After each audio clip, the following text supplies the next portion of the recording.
products can be precipitated, leaving the vanadium carbide and vanadium carbonitrides to be precipitated in ferrite. All this makes the steel stronger, makes the steel more competitive. And those are the parameters we may have to control during processing. And what I mean by this solution, I have a graph here showing this is the percentage of the interstitial. In this case here is carbon. This is the metal. It can be titanium, niobium, or vanadium. And we have here three temperatures. One below the dissolution temperature, so you have austenite with precipitates in the grain boundary, pinning this grain boundary, therefore it cannot grow. Then this is the temperature of dissolution, and this is above the temperature of dissolution. So what happens is, when the austenite is in the temperature of dissolution, these carbides disappear because they are dissolved into the matrix, and then the austenite grows. If you are in a rolling mill in front of the soaking furnace, what we would like to do is to have these carbides dissolved, but not a very big austenite. Also, regarding the chemistry, most of the time it is usual in the industry to work with excess carbon, which means in a hypostoichiometric range. And if you're in this range, what dictates the temperature of the furnace is not the product of solubility passing through this point, but the product of solubility passing to the stoichiometric point. So you should use in that equation here the weight percent of niobium, the nominal weight percent of niobium for sure, but not the weight percent nominal of carbon, but the stoichiometric carbon. In this calculation, you can see very quickly that the temperature of the furnaces may be decreased somehow, and a lot of cost in energy might be saved by doing just that. Many people don't. This is something of interest. So if you are in an excess of metal range and a hyper stoichiometric situation, then you're never going to dissolve that much of the metal anyway, so because you don't have carbon enough for that. Then again, the temperature of the furnace could be decreased because it's not necessary to dissolve all the niobium present. Niobium can be used as a drag effect during graphing, which is very important. Now, going back to the soaking of slabs, when the precipitates are dissolved, and this is a classical picture, what happens is the grain grows very fast. So as you can see here, you have temperature in the furnace, here you have the grain size, and this is a carbon manganese steel without any precipitate pinning the austenite grain. So, and those are the precipitate's former elements. In the order of the solution, vanadium is dissolved first, aluminum second, niobium third, and titanium never is dissolved. So if you want a very small grain of austenite living in the furnace, you probably would be using titanium in your steel. Now, if you use niobium, you can have temperatures, you have to use temperature around 1100 degrees C or a bit more to dissolve niobium and start your rolling. But you don't need to go further above. And this is a very classical picture. So every particle has its own use and its own philosophy. For instance, titanium is used to obviously drain nitrogen out of solution. And niobium carbide or niobium carbonitride, you can use one or the other depending on the philosophy of your process. Niobium carbonitride can be used for drag at roughing and precipitate at grain boundaries of austenite, whereas niobium carbonitride can use as drag, but also as precipitate inside the matrix, inside the grains, that means in the matrix, which is a completely different role. Now, when I go to the laboratory trying to simulate soaking, Essentially, there are two types of modeling, physical modeling here. And they have to do with the furnaces we use. Now, essentially we have the infrared furnace, which is this one here, or the induction heating furnace, which is this one here with the coils. And they both have advantages and disadvantages. For instance, in the case of this infrared furnace, it can be used to heat up not only the sample, but also the support bar. Therefore, it doesn't give gradients during the formation. As you can see here, gradients of temperature. This is very hot, this is very cool. So there is a profile of temperature distribution here along the length. And this is a disadvantage of this kind of heating. But this heating also has a very good advantage, which is it heats very fast. This also heats very fast. But the advantage of this one here is that it cools very fast. Whereas this one here, it cools not so fast. And to tell you what's fast and what's not so fast, this is maximum at about 2 or 3 degrees centigrade per second, whereas here it can go as up as 30 degrees centigrade per second, and this makes a lot of difference. And why is it that we need to refine austenite during roughing? Here you see, this is austenite grain size, this is total deformation applied in the rougher, and as you can see, there is a need for a minimum deformation so that you can refine austenite to the maximum. And I'm afraid to say that these deformations per pass must also be significant, otherwise it will only deform the surface, the center will not be deformed, and you ended up with something very coarse in the center line of the plate. Now, why is it that we need to be so careful about this? Well, this is because the mechanical property, and this is mechanical property height right here, and those are the steel qualities, X70, X80, up to X100, and so on. They depend on strengthening mechanisms, and this is basic physical metallurgy, which are grain size strengthening, precipitation strengthening in red, solid solution strengthening in green, and this is the chemistry of the steel. So it can be quite readily seen that the contribution of grain size increases significantly as you go highly technological about your steel. So it goes up from 42% up to almost 70% in the high grades. So that's why everybody looks for, first of all, refined austenite right from the rougher, as it can be seen in this picture. Again, how can you physically simulate your rougher in the laboratory? Well, this is very classical, and I'll come to the rolling mill at the end, which is also important. But from the mechanical point of view, we can use torsion testing, which is done here, and you can see here is an infrared furnace. The sample is in there where it's clear yellow. The temperature here is above 1200 degrees C.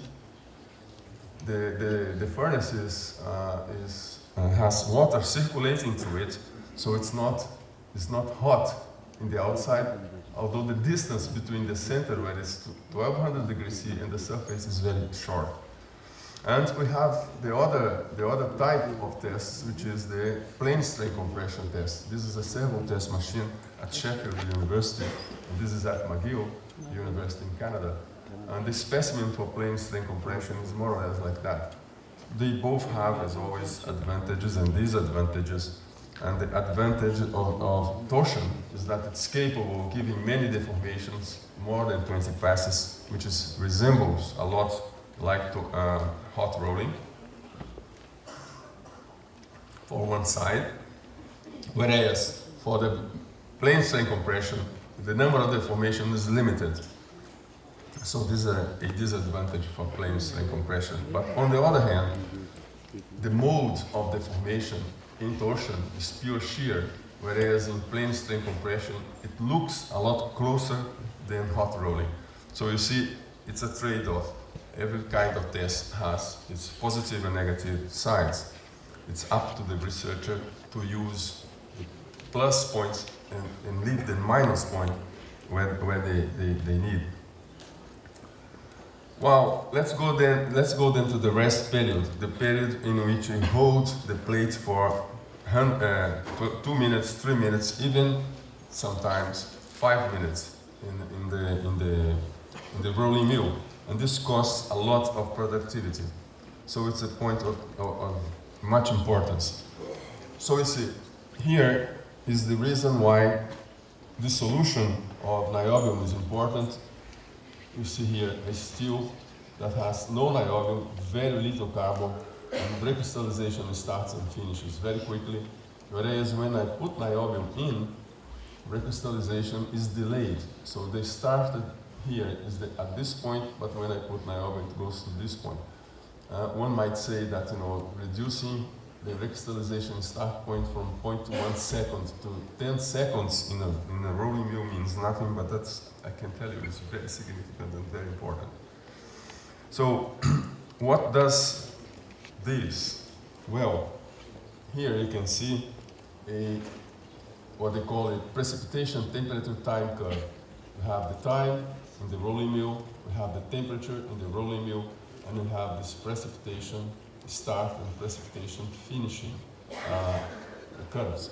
So what we are looking for in the rolling mill is to have a start of a precipitation so that I can pancake austenite. And what happens is something like that.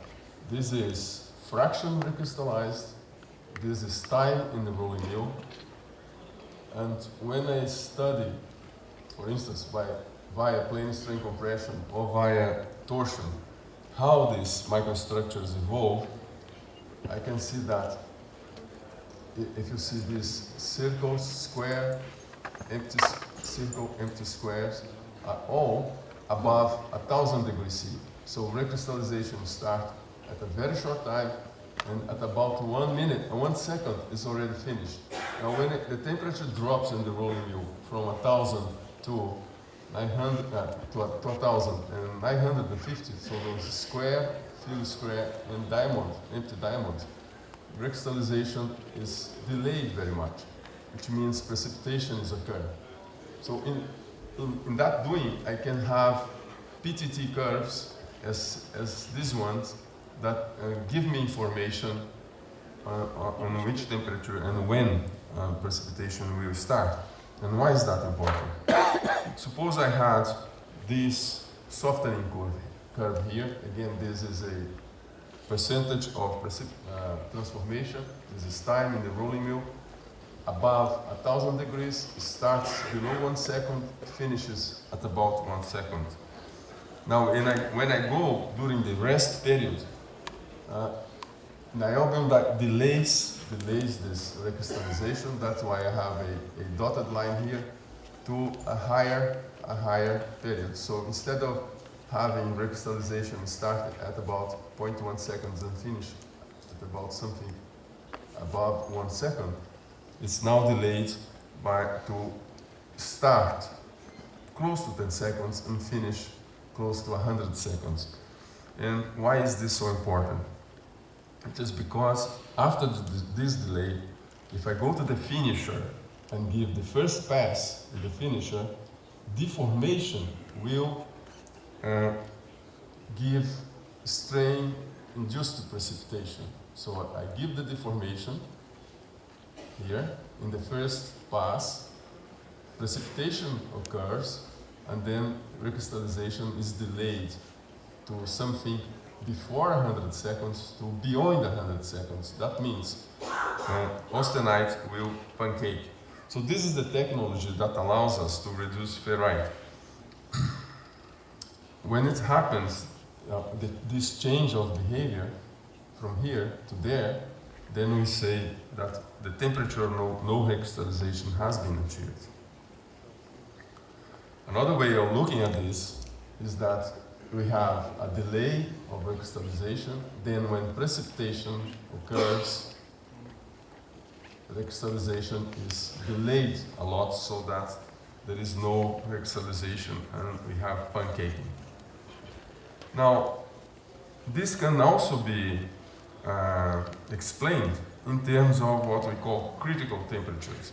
And there are essentially three critical temperatures. One is the recrystallization limit temperature. The other one is the recrystallization stop temperature. But the best known and easiest to calculate is TNR, the temperature of no recrystallization. And what is it that this temperature means? If your transfer bar is above RLT, so you are in a region when you have full recrystallization. So you want to finish your roughing stage in this region. If you are starting your finishing rolling, you would like to go to the no recrystallization region, so you would like to be below this temperature.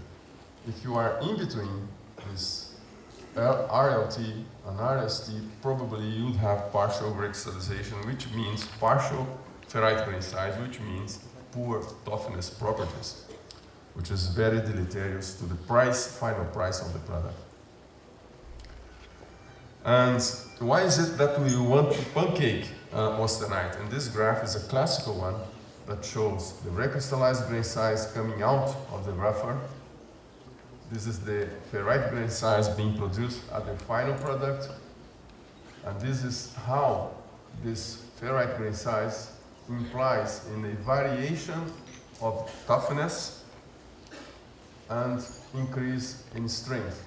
So for instance, if you comes out of the rougher with 30 microns and you have no deformation in your pancake in the finisher, you will finish with 12 microns of ferrite, which means you probably will have just minus 10 degrees C in toughness, which is really bad, and you can only have a marginal increase in yield stress of 20 to 30 microns.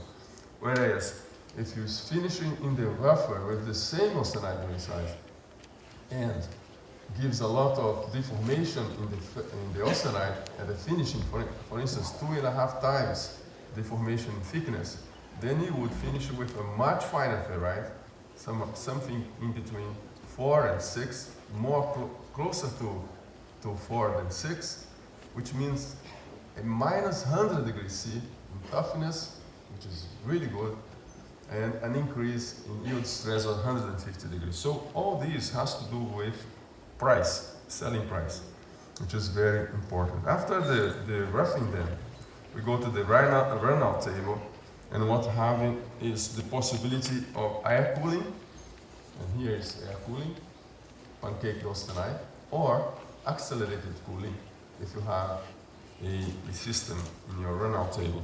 And obviously, the more fast you cool, the smaller the ferrite grain size is, and the better are your properties. To do that in the lab, you should have a continuous cooling temperature curve that gives you which kind of final microstructure you would have depending on your average cooling rate. So this is a very important information. Coming to the Steckel mill, the Steckel mill is something different because the finisher is made out of a single stand with a front and end furnace. So it's a very flexible rolling mill. The strains can be given below TNR, and finishing occurs almost isothermally. So if I go to the process of Steckel mill, roughing is the same as in plate mill, is the same as in the strip mill. Roughing actually doesn't change. It's from process to process. Then you have TNR, then you have the finishing in the Steckel mill. So you have pancaking in the finisher, just as in the plate mill. And in mode 1, deformation of hot strip mill. And then you have the accelerated cooling, and finally you coil in the strip. So all this is very similar to what we saw in hot strip mill. except for the fact that here we have a single stand and we have furnaces ahead and at the rear of the rolling mill. But the final product is about the same, or can be about the same. Now, what is it in physical metallurgy which is so important and can be detected relatively so simple that can help us during the rolling operation? And here you have 3 types of deformation, which I call type 1 deformation, which is a statical recrystallization. So you have this variation of the mean flow stress. I will tell you right now what's the mean flow stress. And this is the temperature. Temperature here is decreasing this way because it's plotted against the inverse temperature. So if you are in type 1 mode, you have statical recrystallization from pass to pass. If you are here, you are in type 2 behavior, you have no recrystallization, so that's the finishing you have in the plate, the stacker, and the mode 1 hot strip mill. And when you are here, you are in type 3 behavior, in which you have dynamic and metadynamic recrystallization. I will tell you about in a moment of what this means. About the mean flow stress, the calculation is made like this. So when you have a rolling pass, you deform the specimen from this point to this point, reducing his thickness, which means you're giving a strain to the piece from a certain value of initial thickness to final thickness, and the resistance of the steel increases. So this average increase in resistance is this mean flow stress, and this mean flow stress is what is plotted here. Looks a lot complicated, but it's very easy to have it, and it's very helpful as far as information is concerned. For instance, here I have a graph of the mean flow stress against the temperature for a case of hot strip mill.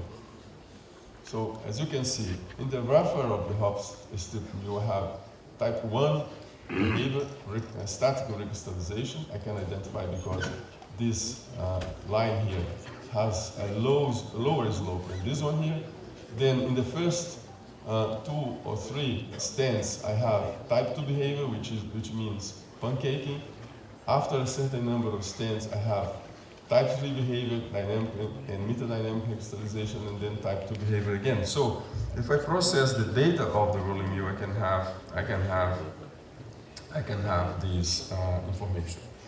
Now, I was talking all the time about possibility number 1 for a hot strip mill, but this can also be observed, as I said, straight from the rolling mill. These are mean flow stresses calculated from hot rolling logs.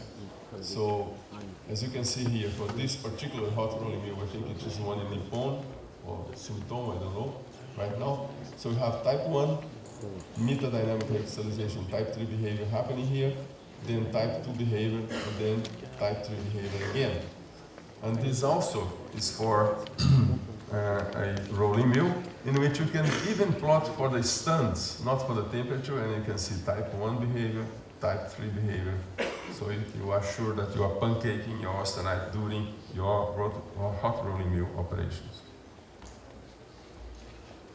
Now there is a second possibility for hot strip mill, which is the roughing, as I said, is always the same. Then you have a period of rest, but perhaps no TNR happens. Then you go to the finisher, and instead, as we may have started the finishing at a higher temperature, the finishing leads to dynamic and metadynamic recrystallization, and this is to say without pancaking. And the austenite grain size via dynamic and metadynamic recrystallizations is really quite refined. And when it comes to the accelerated cooling, a very fine ferrite will produce, perhaps even finer than that one when you have pancaking. Now, what's the problem of having physical modeling in these cases? As you can see here, I have a table showing the strain rates and time, interpass times at the finisher, industrial finisher. And I single out these 2 columns here because you can see that the strain rates increases from about 10, order of 10 per second up to 100 per second, 131 here, order of 100 per second. Whereas the interpass times decreases from 3 or 4 seconds here to less than 1 second there. So this is characteristic of the hot strip mill. How can I simulate this in the laboratory? This is really difficult. And what we have currently, and this is a paper by 10,012, is to simulate in the laboratory low strain rate tests. These tests here were done at 0.1 seconds a minute, which is very low compared to the real hot rolling strain rates. So we have these laboratory curves, which comes up to here, and then you extrapolate your results, calculating all the other curves. Well, extrapolation in engineering is always dangerous, you know. Engineers love to work with interpolations. That's what it should be done. But extrapolations is really going into the unknown. This graph here looks very nice, but nobody knows if it's true. That's exactly the point. So it is a discussion that goes on forever. I remember 30 years ago, people saying, look, is there dynamic crystallization? Is there not dynamic crystallization at high strain rates? It's difficult to say. But when you go to the wire rods, it's even worse. Look at this schedule here. It's a complicated table because in wire rods, you have many passes, almost 30 passes here, from the roughing to the pre-finisher to the finisher. But I splitted the table and highlighted what I want you to see, which is the strain rates. And you can see at the finishing stages of the wire rods, the strain rate comes up to 3,100 per second. This is a fraction of a second. So it's probably as high as, you know, a bullet being shot, the speed of this deformation here. And when you're using the equations we have for low strain rates, you can predict, well, there is metadynamic crystallization, static crystallization. And this may not be true. And here, just for you to see, this is a plot of, this is temperature, this is time, this is the roughing schedule, this is the pre-finisher schedule, and this is the finisher schedule. And you can see that in wire rods, if you see here the temperature for the center, it's about 1,000 degrees, decreases to about 900 degrees. When it goes to the pre-finisher, it increases from about 860 to about 920. But in the finisher, it goes from 920 to 10,050. So you have higher strain rate, you have higher temperature, and right now everybody is more or less seeking to simulate this process because it's the, let's say, the frontier of technology at the moment. So if I try to schematize this schedule, roughing is about the same, as I said, to every process. Then you have no TNR, you have a stage of pre-finishing, when you have metadynamic crystallization. To the best we know, it doesn't mean that is reality. And then you have again in the finisher metadynamic crystallization, leading to a very small ferrite grain size and then still more cooling. So this is conventional wisdom. People who are trying to follow what's going on at very high strain rates does not use torsion, not plane strain.